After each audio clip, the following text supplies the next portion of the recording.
Behnam Ben Taleblu is a research fellow at the Foundation for Defense of Democracies. He joins me now from Washington. So, but what would this resolution really accomplish?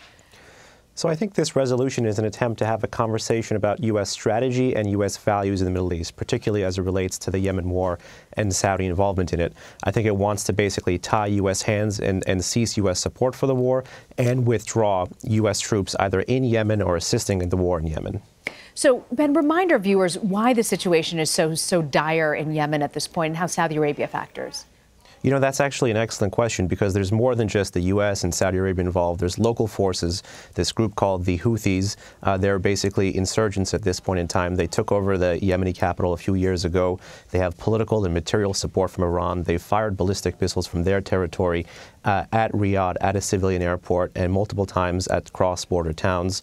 So this is a war that's been ongoing for over 3 years now. Lots of humanitarian catastrophes on both sides. And I think it's in everyone's interest to bring the war to a close. The question is, how do you do it responsibly and at a point where it's not another Middle Eastern Vietnam? You know, this comes amid the controversy of Jamal Khashoggi's killing. The administration's argued that the U.S.-Saudi relationship is just too important to risk and to jeopardize at this point. Would you buy that line? Is that really true? Well, it's a powerful argument that the administration has made time and again. I think the president has made it, the Secretary of State has made it. You've seen multiple analysts in Washington make it. But it's important to be able to have that conversation and read in the conversation about U.S. values. You know, the Magnitsky sanctions, the designations against 17 Saudi officials is important. How can we also keep up the humanitarian pressure on the Saudis without forcing them to concede to basically an Iranian outlet on the Arabian Peninsula? Everything with Saudi Arabia now needs to be seen through the Khashoggi prism, and in fact is being seen through the Khashoggi prism. And I think that's why the Senate wanted to pick this up and attempt to re-up last March's vote. Do you think there would be consequences for the region if the U.S. ends its support for Saudi Arabia in this war in Yemen?